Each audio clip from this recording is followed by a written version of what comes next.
still part. Hallelujah. I completely turned my back, but you were still there, Jesus. And you still love me. Listen, every trial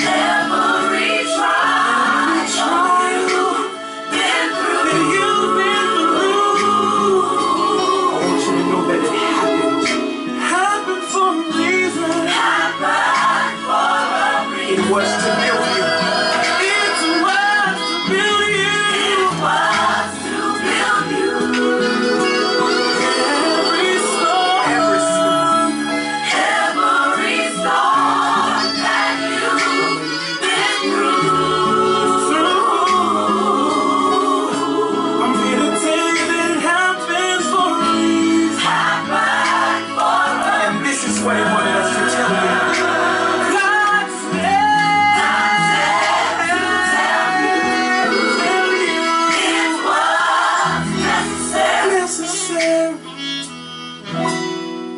Wait a minute. So dry your eyes, no, don't you cry. God knows you're not perfect, and that's alright. You were tailor-made, authentic and true, predestined to us.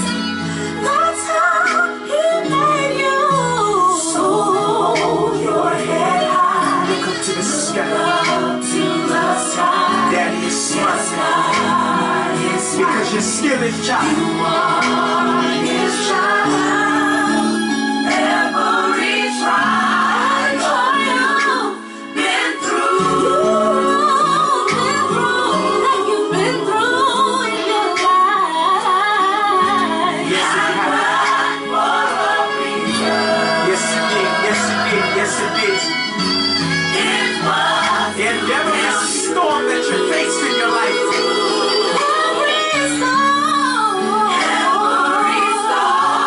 that you've been through. God said, don't even beat up yourself anymore because it happened for us.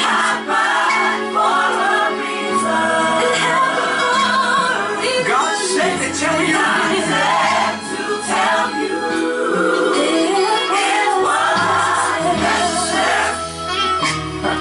Hallelujah. It was.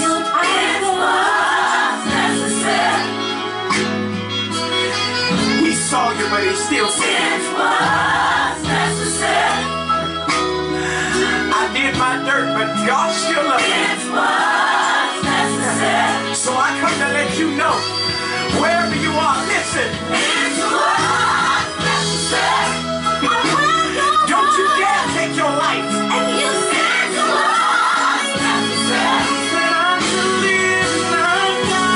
Don't you dare give up hope. Necessary. You had to go through that trial. Don't you dare give up hope, because God wants to let you know that it is necessary. Come on and get it in your spirit and sing it. Necessary. Thank you, Jesus. Hallelujah. Thank you. I love you. I love you. I love you. It was necessary. There's one more thing. I am who I am today. because God knew my mistake. He works them for my He good. worked them for my good. Like no one else ever could. No one else ever could. Everybody sing. I am who I am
Good morning, good morning, good morning, Facebook Live. Good morning, Breaking Strongholds Ministries. Good morning, YouTube, where I will be downloading this on YouTube after the sermon, after the teachings today. So my YouTube channel is Orlando Keeping It Simple.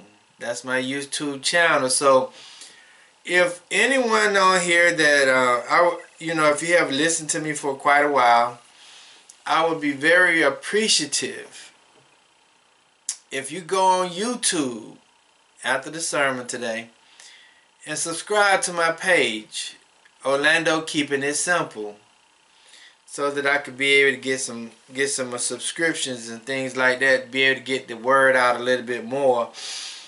But like I say, good morning, Breaking Strongholds Ministries. Good morning, Facebook Live. Good morning, YouTube and Keeping It Simple. Orlando's Keeping It Simple. I hope you all had a great day, a great week this week. I hope everything turned out the way you wanted to turn out. I hope you got all your desires and all your wishes. I hope everything that you have asked for, the Most High have given it to you. And, I have had an experience this week that the Most High was dealing with me on some stuff. And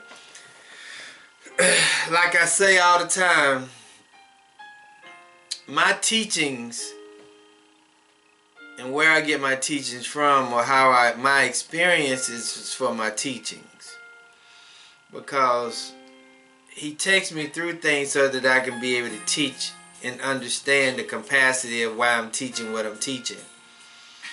And it was so much this week, but I definitely understand. And hopefully this teaching today will be good for you. I hope you can understand it. And hopefully that you could be able to get something from it and apply it to your life. Shabbat Shalom. But I'm gonna go ahead and, if you can, turn the word to the book of Exodus. Exodus this morning, chapter 20. Chapter 20, verse 1 through 17.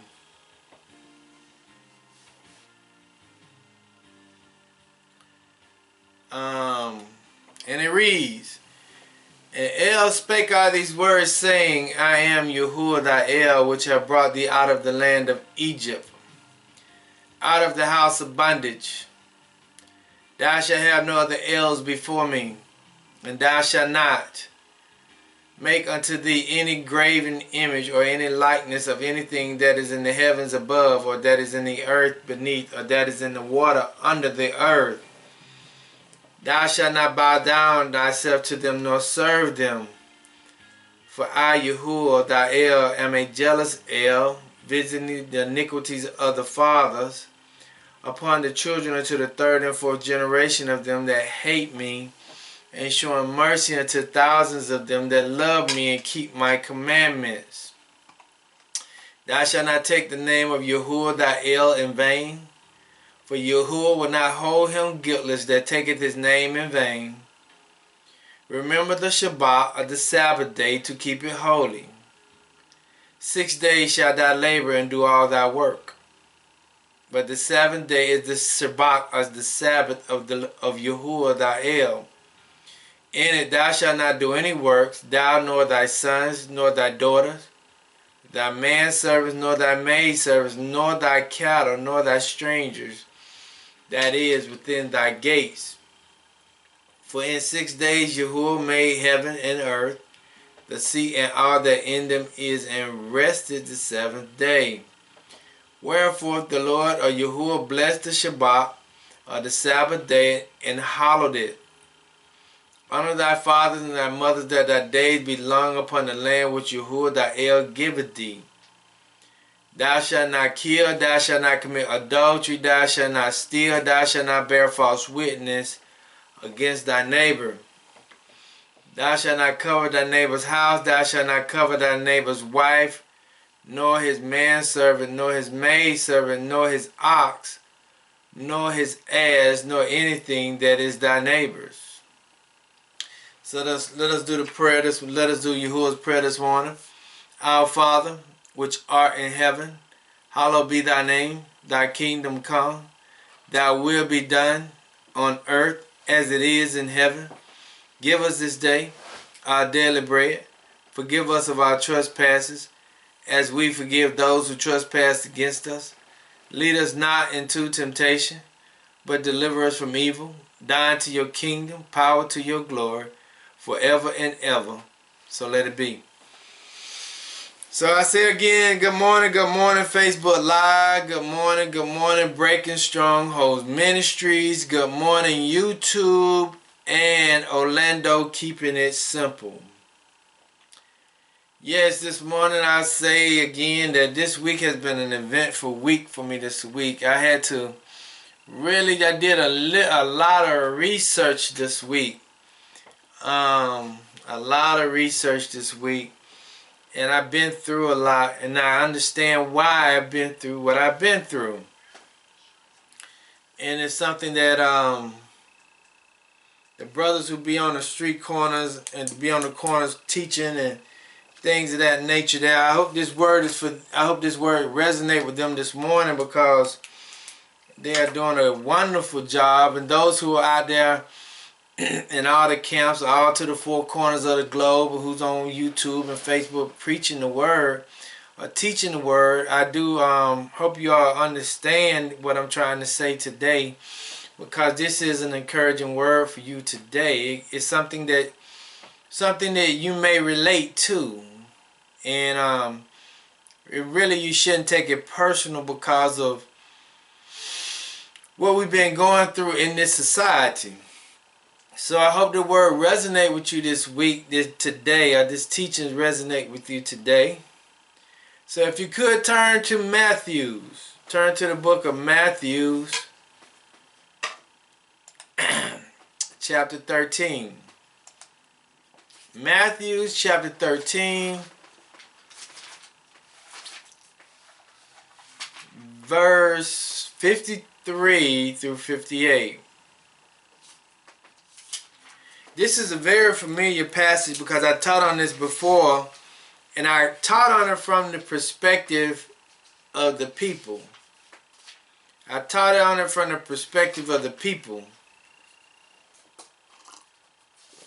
But I did not teach on it from the perspective of the Most High. And today, I'll be teaching on it from the perspective from the Most High, or the Messiah. And I'll be teaching on it from that perspective today, because I think it's very important that us as teachers, we understand what he went through, because whatever he went through, we as teachers are going to go through the same thing. We as teachers are going to go through the same thing, because we have to understand that we are in the same culture. We're in the same dynamics. We are in the same element. It may be, technology may have advanced and people may be different, but we're in the same culture. So I'm going to go ahead and read the key verse. It'll be Matthew chapter 13, verse 53 through 58. But the key verse is verse 54. And the verse reads, and it says, "And when he was come into his own country, he taught them in their synagogues, insomuch that they were astonished, and said, Where has this man this wisdom and these mighty works?" Let me repeat that. And it reads again, it says, "And when he was come into his own country, He taught them in their synagogues, and so much that they were astonished and said, which has this man this wisdom and these mighty works? Okay, let me go to Mark chapter 6 verse 2, because I want us to be able to understand. It don't give you a specific day in Matthew's, but when we go to Mark chapter 6 verse 2, it gives you a specific day, because we have to understand that Yeshua or Yehoshua, he kept the Sabbath or the Shabbat. So it says in Mark chapter 6 verse 2, and it says, and when the Sabbath day was come, he began to teach in the synagogues, and many hearing him was astonished, saying, from which has this man these things? And what wisdom is this which is given unto him, that even such mighty works are wrought by his hands? Okay, so let us go back to Matthew chapter 13. And if I can give a title of the text today, the title of the text today is, I am here because I have sympathy for you. I am here because I have sympathy for you. Okay? And my words today, my definitions for today, tradition. Tradition is a 14th century, a late 14th century word. Tradition means statement, belief, or practice handed down from generation to generation, especially believed or practiced based on the Mosaic law, a delivering up, surrendering, a handing down, a giving up, or a teaching instructions, and a saying handed down from former times. Traditions based on the 14th century word, it is customs, oral and traditionally passed down customs from generation to generation. That means it was going from one direction. It wasn't coming from the younger to the oldest, or it was just going from the oldest to the youngest people, and it was continuing to be passed down from generation to generation. That is what they call traditions. Tradition is a statement, belief, or practice handed down from generation to generation, especially believed or practiced based on the Mosaic law. This is a 14th century word. So when I use these words, we have to understand that most of the words that we're using today in the English language did not exist in ancient time. So it did not exist. So when we are using these words, we have to understand the context that we're using them in. We're using them in modern language time.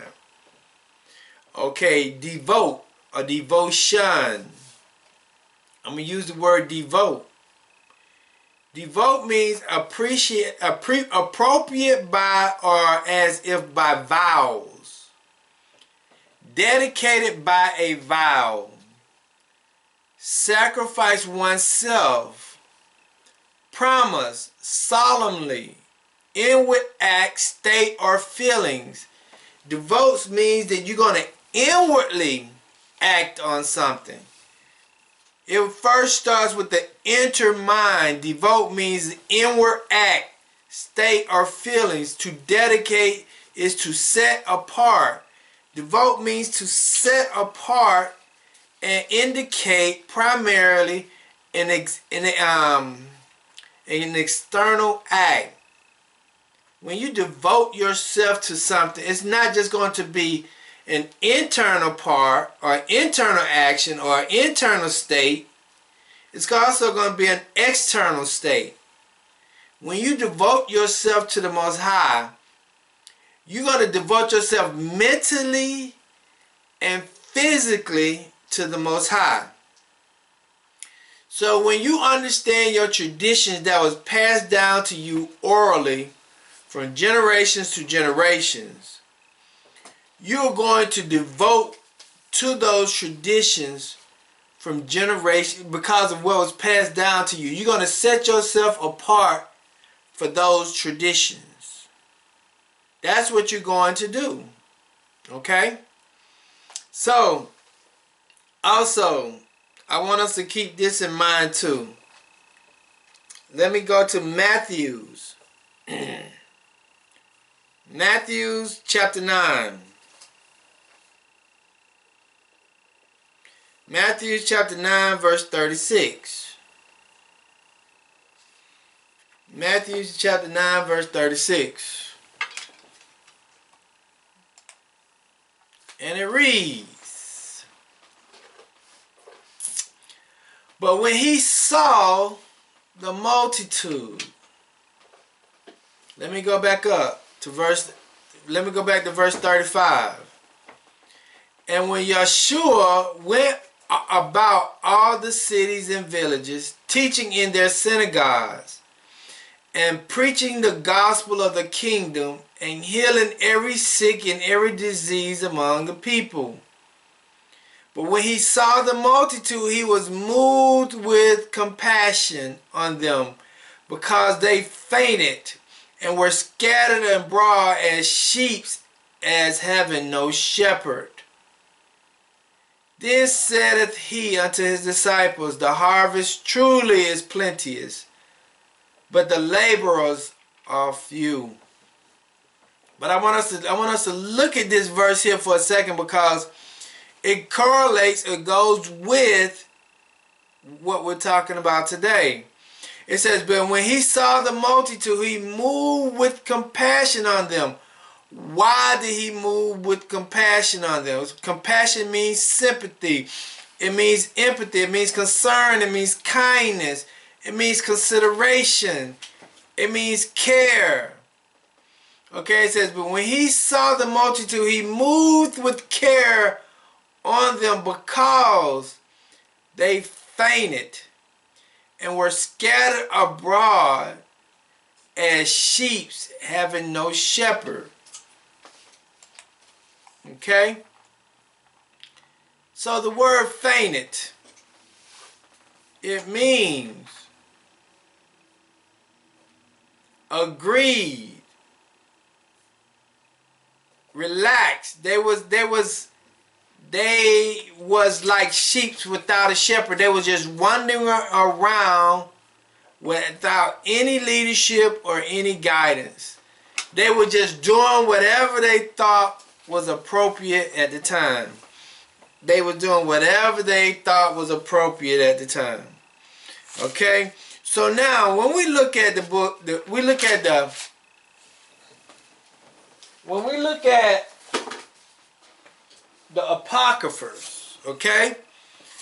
When we look at the Apocryphers, and we also look at the New Covenant, or the New Testament, the Apocryphers deals with Greek rulership. It deals with Greek ownership. It deals with their customs. It deals with their belief on the children of Israel.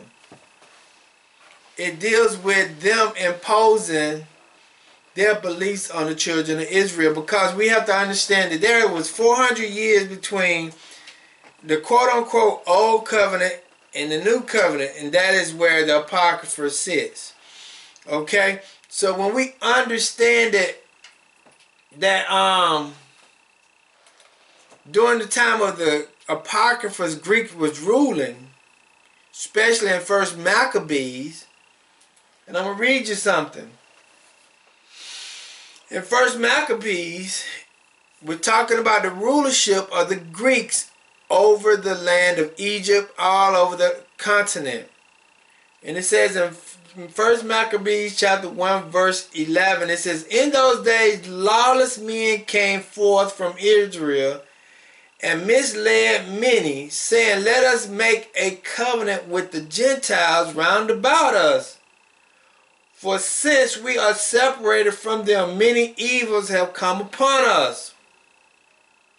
But I want us to understand, it says, in those days lawless men came forth from Israel. But those lawless men adopted the behaviors of the Gentiles, which was the Greeks. So when we understand the Greek was lawless men and that it was a Greek mythology, the Greeks believed in mythology. They did not believe in religion, they believed in mythology, okay? So when we look at the new covenant is the Roman Empire. And the Roman Empire believed the same things that the Greeks did. It was no different. Their gods just had different names. And what we're dealing with is traditions and customs.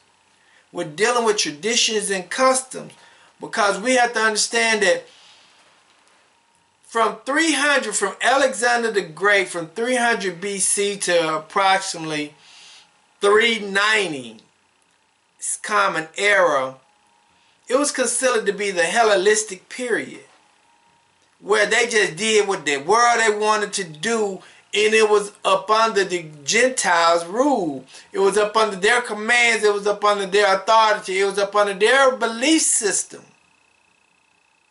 And see, we still have to understand that we're still up under the Gentiles' customs to this day.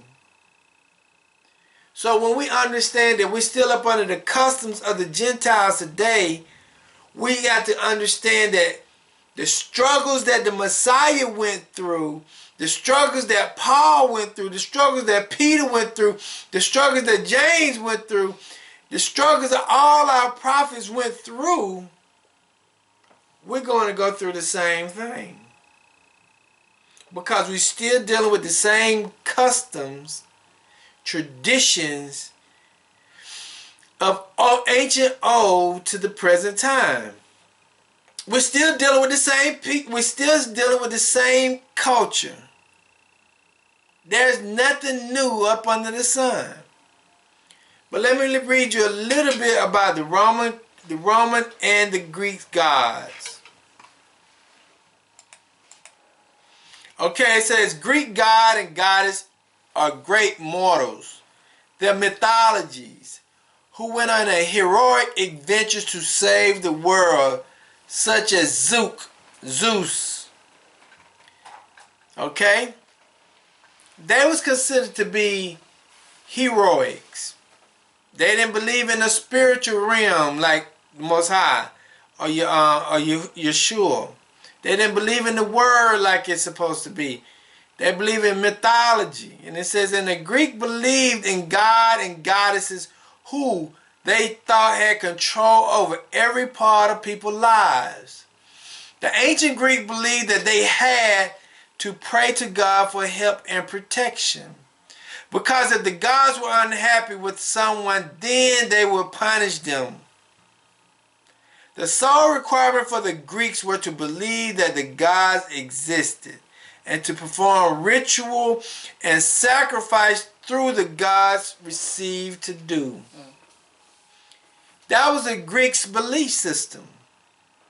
They also believed in many other things. But it was a mythology belief system that was passed down to the Roman Empire, because we have to understand that the Roman and Greeks are basically cousins. They're the same people. Okay? So the Romans worshipped in temples. People honored the gods with shrines and statues. So when we look at the Roman Empire, we see statues all over Rome. So now when we look at Americas and all throughout the country, you see statues all around the world, all around the country. So our customs, our traditions is still based on the Roman Empire customs. Okay? And it says, believing any bad thing, the Romans would believe anything bad happened was due to the God's anger. And if a person was unlucky, the God was angry at them. Priests and priestesses with the authority to read and interpret signs from the gods. The Romans believed that life after death was the most important, disregarding any mortal deed on earth. Both Greek and Rome believed in polytheism, meaning that there was more than one God. They believed in more than one God. So, when you look at the Greeks and the Romans, they had the same belief system. They had the same customs. They had traditionally the same everything, the same theology. So when we're looking at it, when Alexander the Great was conquering Egypt and he was just running through in First Maccabees, he's running through the countries in First Maccabees, and then Rome conquered the Greeks, but they still took on the behaviors and the customs of the Greeks.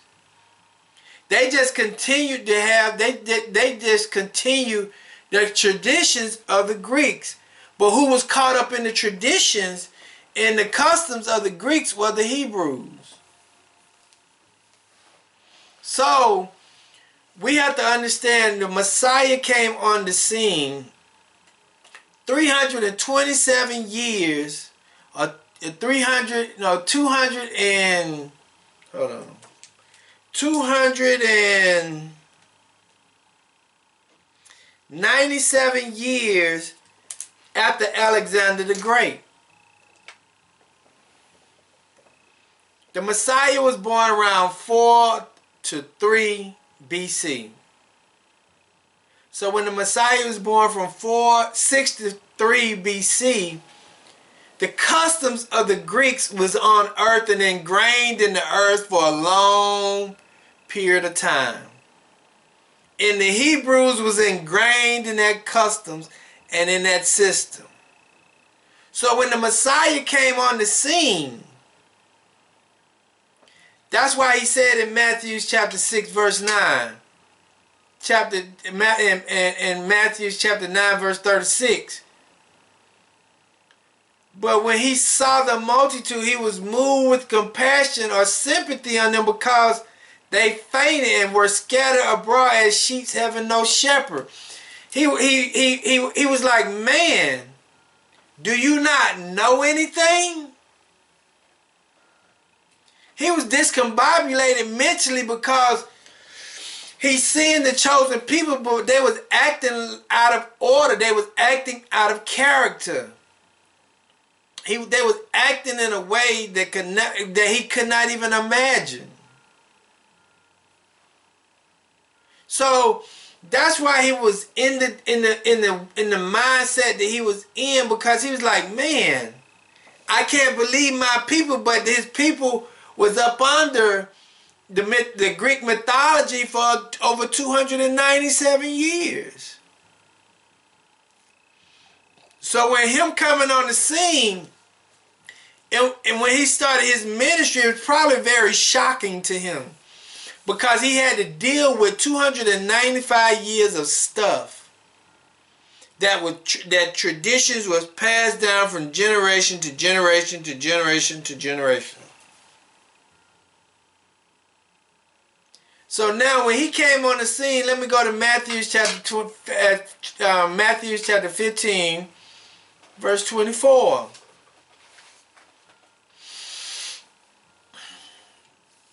He had a specific audience that he was going to, because he said his people was like sheep scattered. His sheep were like sheep.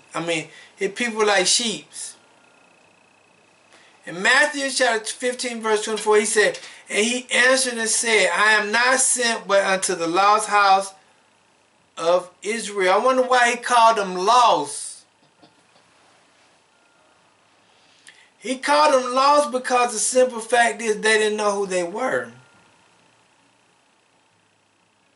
Because they was up under that Roman and Greek mythology for a long period of time. They was up under that rulership for a long period of time. And it wasn't actually 297 years, it was 327 years. Because if they say he died between 27 Common Era to 30 Common Era, That means that it was around 327 to 330 years. So it was already ingrained in the people to have a certain mentality. And it was just always passed down from generation to generation. And it was nothing, it was difficult from him to even try to deal with it. But I want to go ahead and go to Matthew chapter 13. Because people say, yeah, the Messiah came for everybody, but no, it don't say that in Scripture. It don't say that in Scripture. I just read to you, he said, I came to the lost house of the children of Israel. Now paraphrase. And the reason why he came to them, because they was like sheep wandering without a shepherd. They was discombobulated. They was jacked up mentally. And now if you look at our society, because we're still up under the Roman Empire, we're still up under the Babylonian Empire, majority of our people still have that Roman Empire mythology concept. Majority of our people have that still that Roman Empire mythology. They still thinking in such a way that it's incomprehensible to the Most High or to Yahshua. But I just want to, I'm going to go through some verses. I'm going to go through some verses in verse 54. And I'm going to read it. Read it. It said, and it came to pass that when Jesus or Yahshua had finished these parables, he departed thence. And when he was come into his own country, and I want to deal with that just for a second, because he said, and when he come into his own country, who is his own country? Let's go to Matthew chapter 2, verse 23. I just read it to you in Matthew chapter 15, verse 24, but I'm going to read a couple of more so that you can clearly understand that the Messiah came for a specific group of people. He didn't come for everybody. He came for a specific group of people. In Matthew chapter 2, verse 23, and it said, and he came and dwelt in a city called Nazareth, that he might be fulfilled which was spoken by the prophets. And he shall be called a Nazarene. I had told you a good little while ago that a Nazarene was a person that was set aside for the ministry, for the kingdom. They weren't able to cut their hair. They weren't able to drink no wine. They weren't able to do nothing. But they weren't able to isolate themselves from the world. But they was not able to do the things that the world did because he was set aside as a Nazarene. So when he grew up being a Nazarene, he went back to the same people he grew up with to be able to convince them and help them and teach them what he needed them to understand. That's what he did. He said he came and dwelled in a city called Nazareth, that he might fulfill which was spoken by the prophets. So this is me saying to you, he went to the Nazarene. He went out to the called out ones. He went out to the ones that's going to set themselves aside. He went to the hood. He went to the projects. Okay? Let us go to Exodus. And I want to talk about something else too. Most of the Exodus chapter 2. Exodus chapter 2. Verse 11, because I want us to understand something. If we look back in time, look throughout the ancient texts, most of the prophets was only dealing with their people. Most of the prophets were dealing with their people. I read that in Matthew 15:24. I just read that in Matthew chapter 2, verse 23. Also, let me show you that Moses, in chapter 2, verse 11, He went to his people. Okay, and it says, and it came to pass in those days when Moses was grown, and that he went out unto his brethrens, and looked upon their burdens, and he spied an Egyptian smitting in the Hebrew. Right here is telling you that Moses was a Hebrew, and he was going to help out the Hebrews. One of his brethrens. So most of the prophets today, all of the prophets that was in the Bible was going to their kinfolks to teach them, to guide them and lead them, because that was their main purpose. And that is our job, to go to the Hebrews. That is our job, to go to the lost sheep of the house of Israel. Okay, in Exodus chapter 3, verse 10.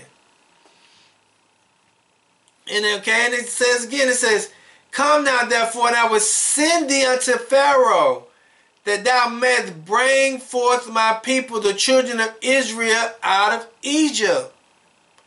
Even the Most High sent Moses to a specific group of people. The Most High was stating claim in this verse here, who was his people. Moshe went to his own people. The Most High claimed the people. All the prophets, even Joseph, saved the children of Israel. That's how they got into Egypt. So when we're dealing with our people, when we're going out and preaching to the four corners of the earth, we're only supposed to be teaching to our people, or preaching to our people. If there's something that want to attach themselves to us, that's great. But we're supposed to be teaching to the lost house of Israel, the lost sheep of the house of Israel, or the Hebrews. But anyone I want to attach on, that's cool.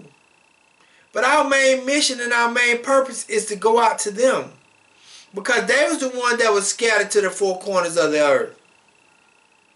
Okay, so let us go to Acts. I'm building a story here. Let us go to Acts.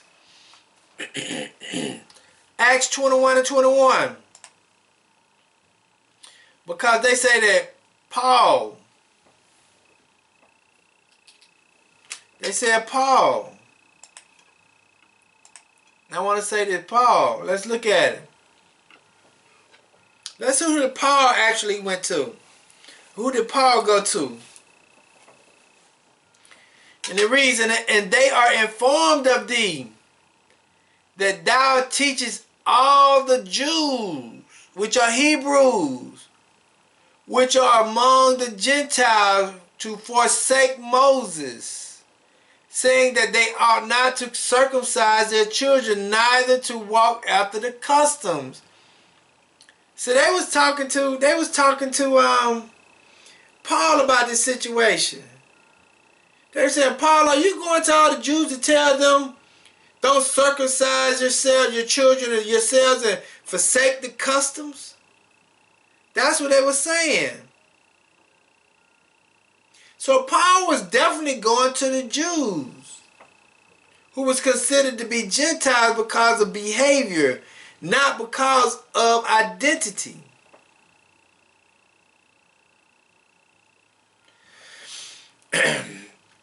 Paul could not deviate from the mission that every other prophet or prophetess had. Paul had to stick to the same mission that the Messiah had.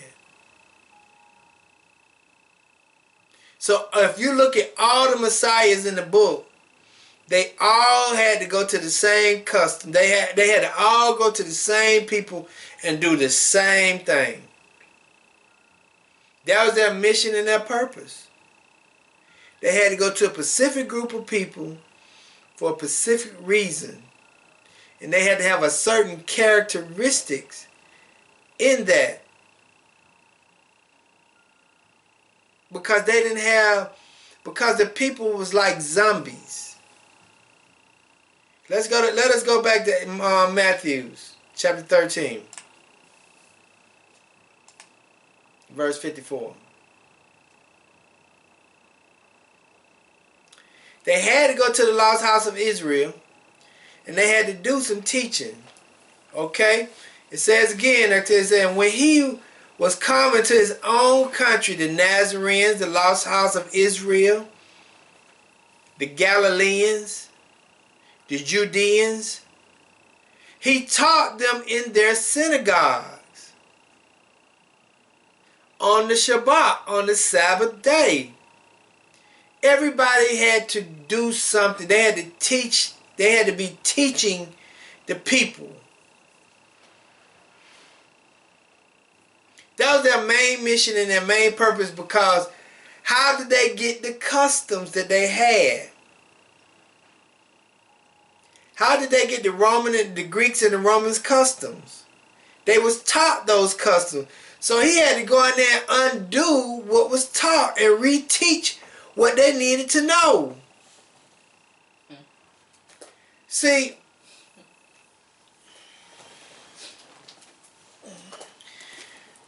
sometimes we think that the Most High, He wanted you to be, Most High or the Messiah wanted you to be very educated. That's why He says, study to show thyself approved. He didn't want you to be an ignorant person and walking, but because if you're ignorant, you're ignorant to the knowledge of yourself and the knowledge of Him. That's why they had to go teach. That's why He was considered. I look at Him as an instructor, because He just didn't teach. He also did. He performed the works. That's why He said, I'm going to let that one go. But let me go back. He said He taught them in their synagogues. Once our first mission is to go out to our own people. Our second mission is to teach them. The reason why we're teaching them is because of what they've been up under, what they have learned in previous times. Okay, let us go to Deuteronomy. Deuteronomy chapter 5. Verse 22.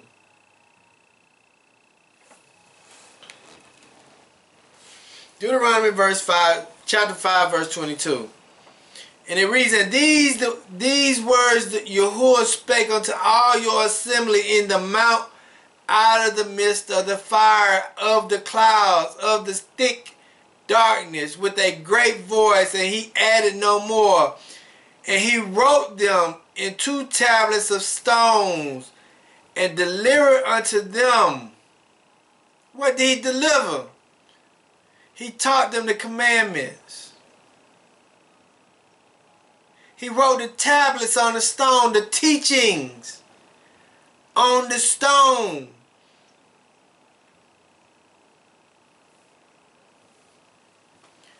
The Most High gave the teachings to Adam, and it was passed all the way down from generation to generation. It wasn't about no religion. It was about knowledge and information on how to do. That's why He tell you about the dietary laws. He tell you about the commandments. He tell you about all these things. This is information that you have to obtain in your mind so you can continue to pass that tradition down from generation to generation. Some of us can get it misunderstood that it's a religion. No, it's not a religion.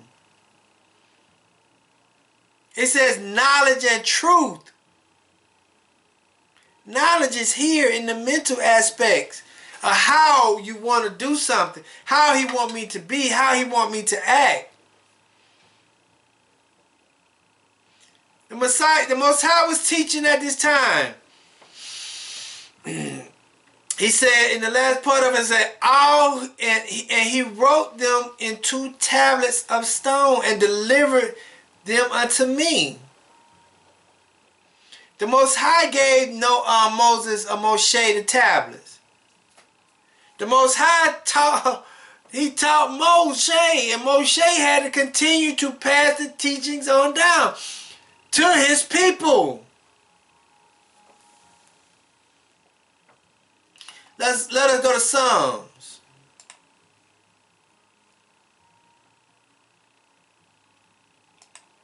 Chapter 40, verse 9 and 10. See, our traditions, we should be devoted to our traditions. Not the Romans and the Greeks' traditions, but the Hebrew traditions. But because we was not devoted to our traditions, that's why he had to come. Because he saw our conditions. We was like sheep without a shepherd. That's why he came. To give us the information that we needed to be able to walk the righteous path.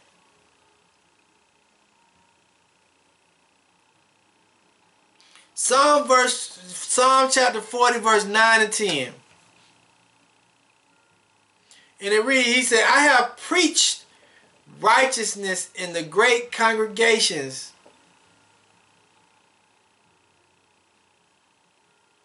I have preached righteousness in the great congregations. Lo, I have not refrained my lips, O Lord, thou knowest.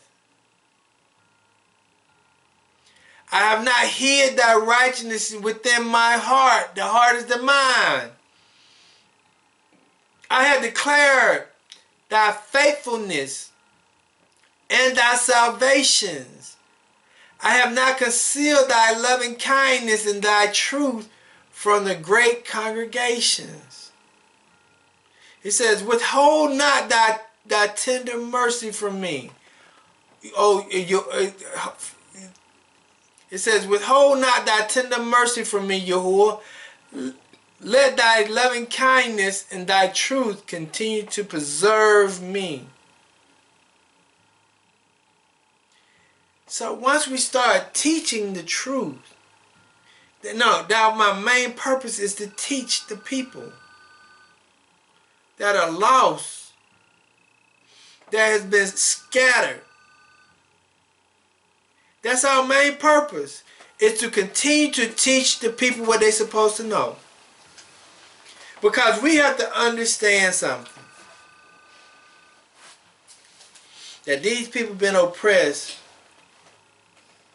since the colonization of the Turtle Island of the Americas. Since the colonization of the Americas, we have been miseducated, we have been misled, we have been misguided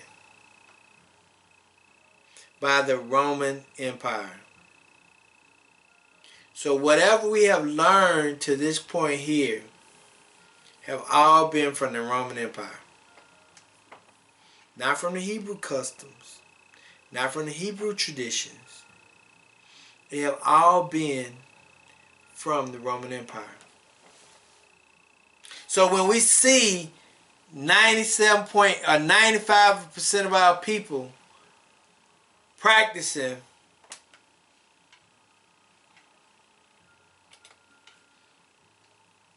Jeremiah chapter 10 verse 5, and it says, and they upright like a palm tree, and they cannot speak, but they must be carried because they cannot go by themselves.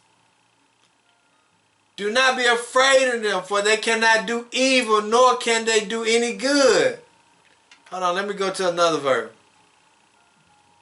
Let me go to Jeremiah chapter 10.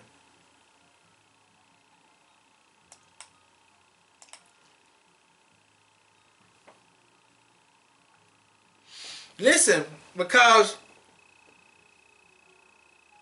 we have been oppressed and colonized since the encounter of Rome in the Americas. We have to understand that we got to do a lot of teaching. Cause let's look at Jeremiah chapter 10, verse 3 through 5. It says, "For the customs or traditions of the people are vain. For one cutteth a tree out of the forest. The work of the hand of the workman with the axe." This is the customs of the Romans and the Greeks. This is not the customs of the Hebrews. He said they deck it with silver, with gold. They fasten it with nails and with hammer, that it move not. This is what the people are practicing, and this is the customs, and this is the mentality we got to deal with. And we got to deal with them on a compassionate level, because we understand that they have not been awakened. We understand that. But we got to continue to teach them, because they still practicing these customs. It says, "And they are upright as the palm tree, but speak not, and they must need be born, because they are not good, they cannot go. Be not afraid of them, for they cannot do evil, neither also is it in them to do good." Talking about the Christmas tree. Talking about the Christmas tree. Talking about the Christmas tree. So, it's like, come on, man, are you serious? But this is the mentality that we was dealing with. This is the mentality that we was dealing with. It's like, wow, are you for real? People are really justifying going out, cutting a tree down, when it don't have any justification at all. But when we come into the true knowledge of the Messiah, we have to understand that we got to go to our people, because they've been brainwashed the most. They're the one who's been oppressed the most. And we got to teach them the trueness of the Most High.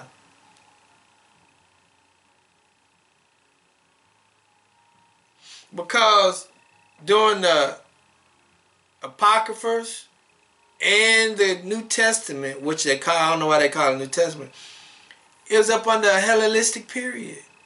Chaotic moment. Domineering moment.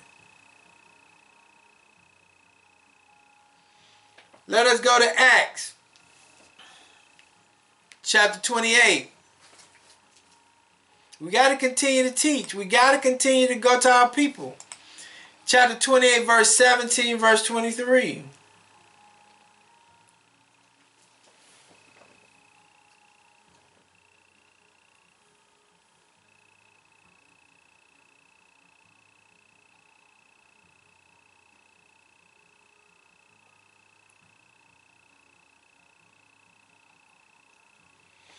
And it reads, "And it came to pass that after 3 days Paul called a chief of the Jews together. And when they were together, and they were to come together, he said unto them, Men and brethren, though I have committed nothing against the people or customs of our fathers." Listen to that. Paul is telling you right here, I'm still doing the customs of my father. He says, and when they were come together, he said unto them, Men and brethren, though I have committed nothing against the people or customs of our fathers, yet was I delivered prisoner from Jerusalem into the hands of the Romans, who when they have examined me will have let me go, because there was no cause of death in me. But when the Jews spake against it, I was constrained to appeal unto Caesar. I was constrained to appeal unto Caesar. Not that I had ought to accuse my nation of. For this cause, therefore, I have called for you, to see you and to speak with you, because that for the hope of Israel I am bound with chains. Paul is telling you, I am bound with chains to Israel. He's not telling the people I went to the Gentile, of the nation Gentiles. He went to the Gentiles, but for behavior, the Hebrews, that was a Gentile by behavior. He said, and they said unto him, we neither received letter out of Judea concerning thee, neither any of the brothers that came shew or spoke any harm of thee. Listen to what he's saying. It says, but we desire to hear of thee what thou thinkest. For as concerning this sect, we know that everywhere it is spoken against. And it reads in verse 24, this is 23 and this is a good one. It says, and when they had appointed him a day, there came many to him into his lodging, to whom he expounded and testified the kingdom of El.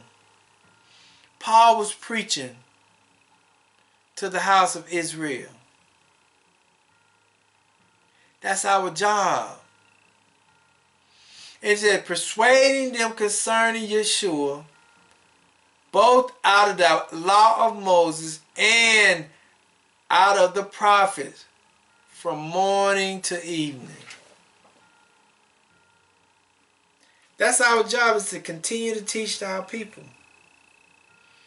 All the Messiah, the prophets did. The Messiah did, the Most High did.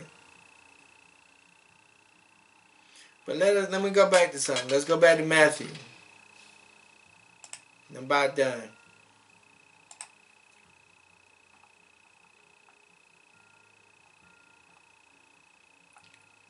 Let us go to verse 57. Because I'm gonna read verse 55 and 56. I'm gonna finish reading verse 54, 55, and 56. But I want us to have this concept in our mind that the people had a Roman mentality. And when the Messiah came on the scene, they had a Roman and a Greek mythology mentality. When they had a Greek and Roman mythology mentality, and when Yeshua started to come on the scene and started to teach something contrary to that, this is why they thought the way they thought. It says, they were astonished and said, where has this man this wisdom and these mighty works? Is not this the carpenter's son? Is not this his mother Mary, and brother, and so forth and so forth? And his sisters, are they not all with us? Which then has this man all these things? That's their mentality. That means they've forgotten their own customs and traditions and had taken on the Roman and the Greek mythology traditions.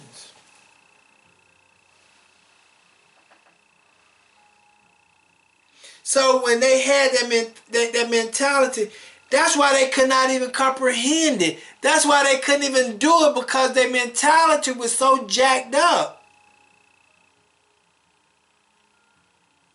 But listen to what the Messiah said. And they were offended in him. The word offended means they were stumbled. They were jacked up mentally because they were teaching something different that they was used to. That's why when the brothers on the street corners and these camps and these IUIC and GOCC, when these brothers out here teaching and they trying to wake the people up, that's why they can't get the people that they need to get. They can't get the lost people, because the people can't even comprehend what they're thinking, because they're so used to the Roman theology. They're so used to their customs of way of doing things, and for over 400 years they're jacked up. This is something new to them. This is something, what you talking about, man? Their whole aura, their whole energy is messed up because they're not used to that new way of teaching. They're not used to it. So it's like, wow. The word offended means to stumble or to confuse. They was confused. Like, what is this man saying? Because they was talking about Easter back in that time. So Easter derives from the Greek goddess Esther, which is a fertility god or a sexual god. That's where the eggs come from. But they was worshiping that. But when the Messiah was coming and said, I'm your Passover lamb, they probably like, what the world are you talking about? I'm your Passover lamb.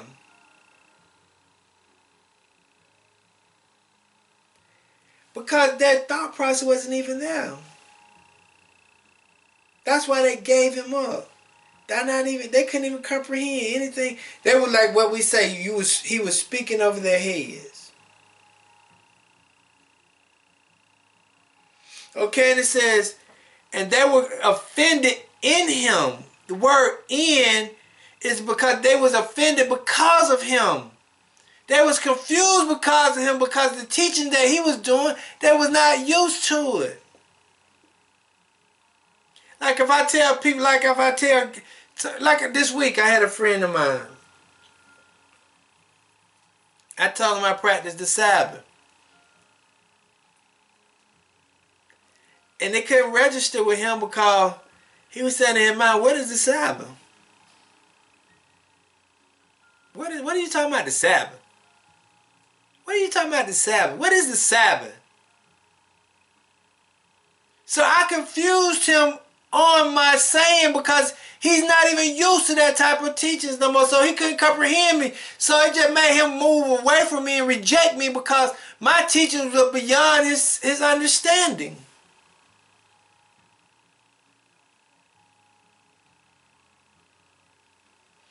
But then but Jesus said unto them, a prophet is not without honor.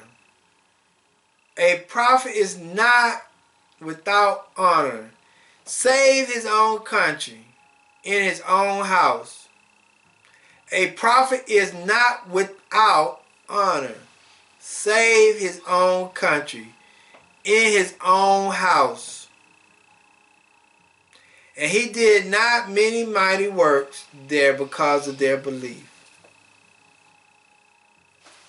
I want to say this. The Most High, he wasn't too disappointed because he understood.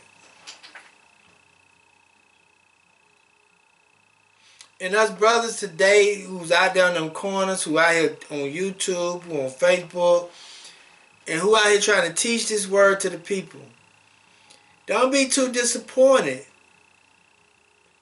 because you may not be getting the attention, you may not be getting the things that you need. Don't be too disappointed because whatever's going on in your life is not the way you think it should be. And because you're following the law, statutes, and commandments, don't be too disappointed that your eye, the fish scales was taken off your eyes and your ears was unplugged. Don't be too disappointed that you may not have many viewers or you may not have too many of these things because the Messiah didn't have many. That's right. If the Messiah didn't have many, what make you think you're going to be any different? And we're in the same traditions and customs that our ancestors was in. What make you think that you're not going to go through hardships? What make you think you're not going to go through challenges? From your own people. What make you think you're not going to go through that situation? Because you are. Because they didn't reject him because they knew better. They rejected him because they didn't know any better. When the brothers on the street corners walking and they're out there teaching and the people just walking by not paying no attention to them, it's because them people don't know no better. Because if they knew any better, they would change. That's right.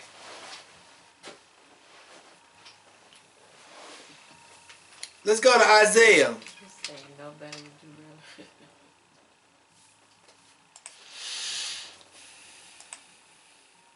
Isaiah chapter 8, verse 14.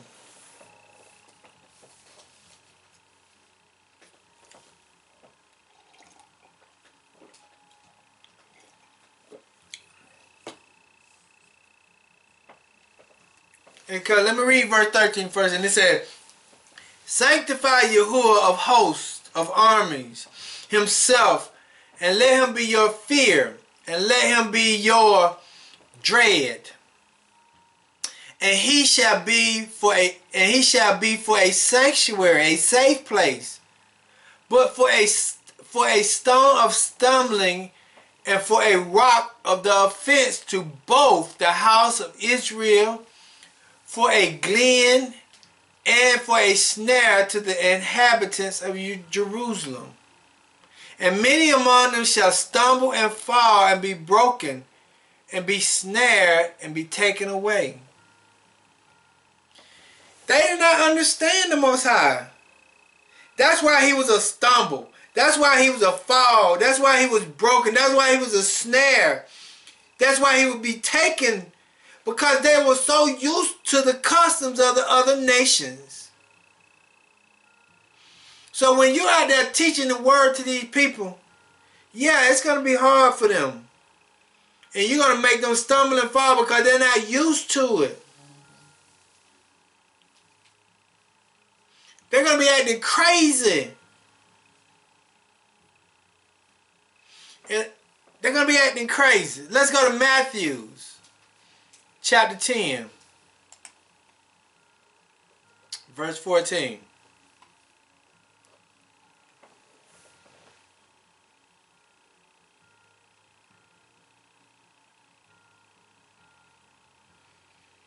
Reason why he already told you the word is going to be a stumbling block for a lot of people. Because they're not used to it, and they don't want to get used to it because of whatever the situation is. They're so used to the Greek and the Roman mythology and the customs. It's going to be a stumbling block for them.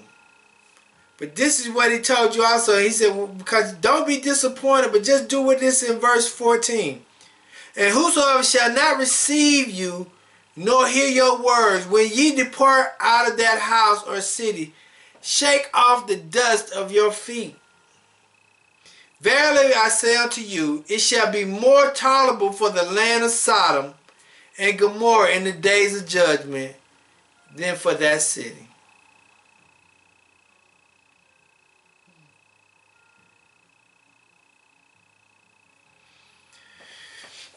Don't let it be too disappointing that when you are trying to do the right thing, trying to teach people the word, and you trying to make sure you open their eyes, unclog their ears, and change their mindset, if they don't decide to listen, shake the dust off your feet. Keep it moving. Because you have done what the Most High asked you to do. That's why he didn't mind leaving Nazareth. Because he did the best he could. He did what he's supposed to do, and those who want to listen gonna listen. Those who don't won't. They won't. Let's go to Acts chapter 18, verse 6.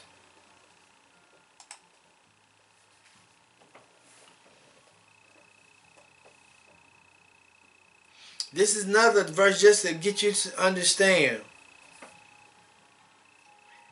Sometimes Acts chapter 18, verse 6. This is just another verse for you to get understand that sometimes it's okay to leave people. If they're not willing to deal with you, they're not willing to listen to you, if they're not willing to take heed to your word, they're not willing to work with you on the Most High's word, it's okay to leave them alone. It really is. It says, and when they opposed themselves and blasphemed, he shook his garment, his raiment, and said unto them, your blood is upon your own head.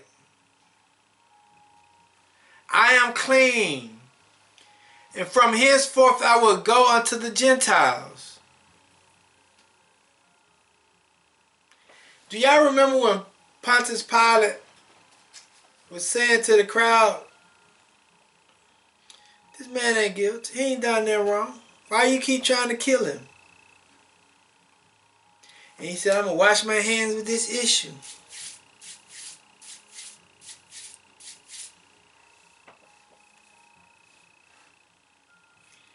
He didn't have nothing to do with it. He was done with it. And this one, Paul is washing his hand with it. He went on to somebody else who was willing to receive the word. And see, sometimes that's what you gotta do.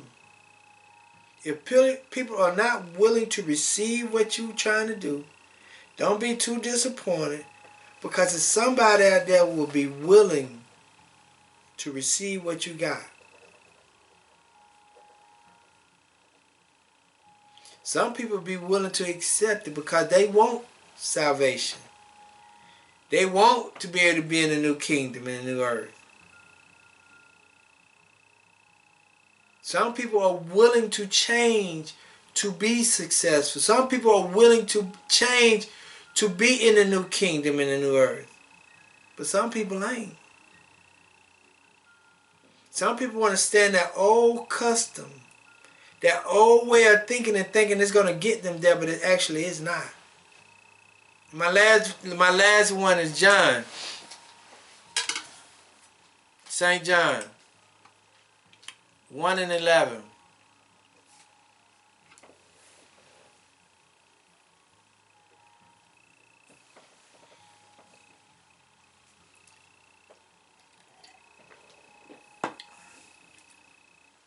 And it reads, "And he came unto his own, and his own received him not.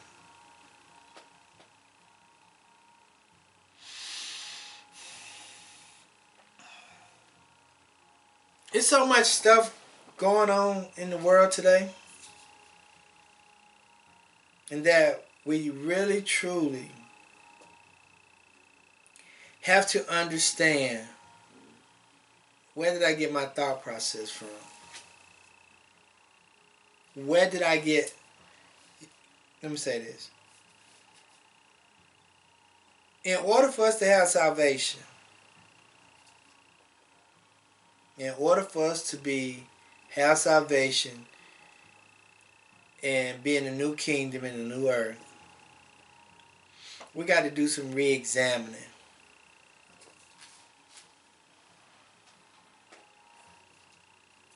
We got to do some re-examining on our mind and our thought process.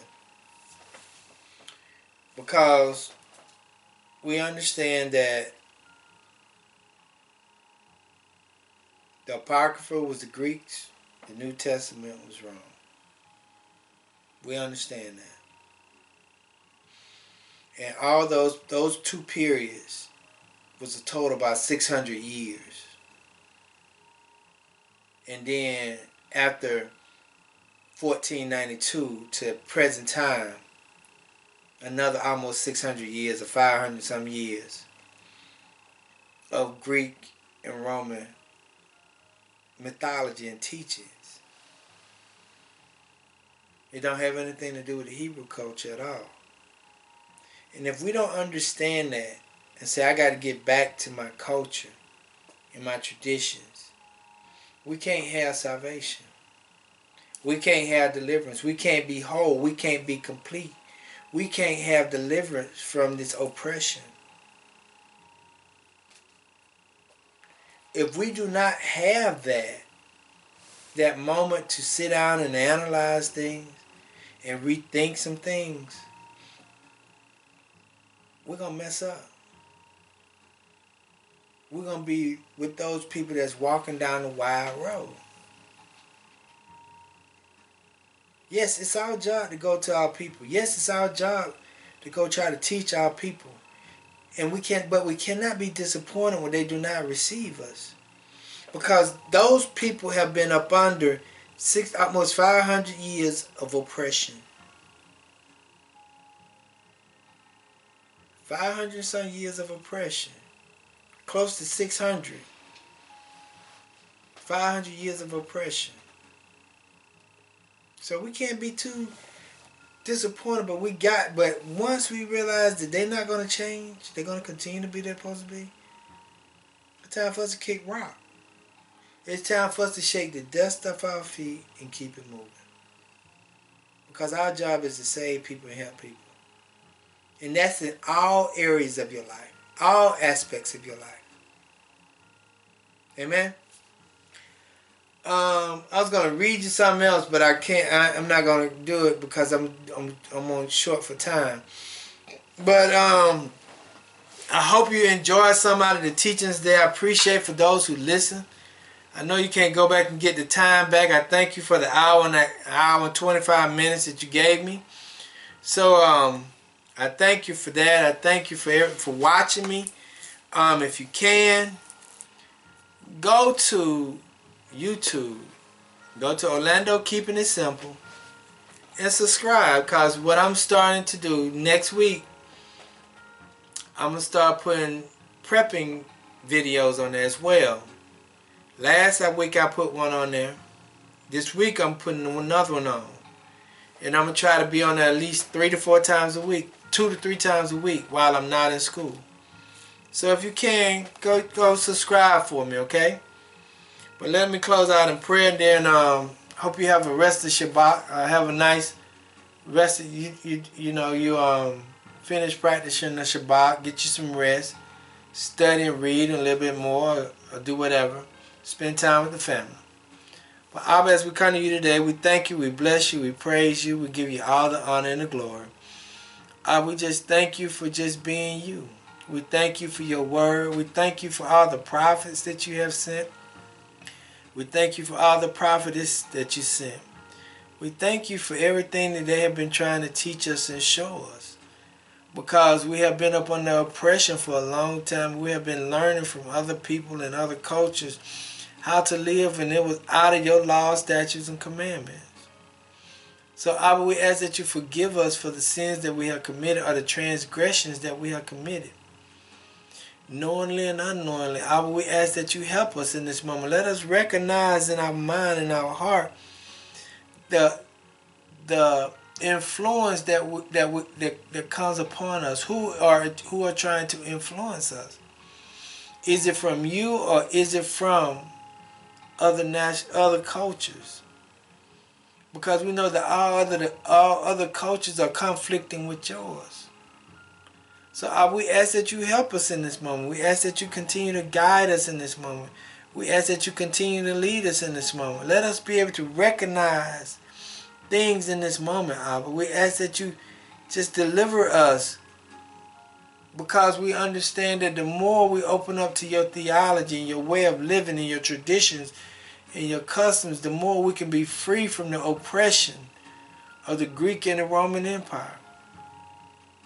So Abba, we ask that you continue to just pour your wisdom and knowledge upon our life. We ask that you forgive our forefathers of the sins they have committed. We ask that you forgive our mothers and fathers, our sisters and brothers of the sins that they committed. But we ask that you open their eyes so that they can see. We ask that you open their ears so that they can hear. We ask that you open their minds so they can clearly understand your word. And in all these things we pray in Yahuwah's name, or Yahuwah's name we pray. So let it be. Shalom, shalom, shalom. Have a blessed one.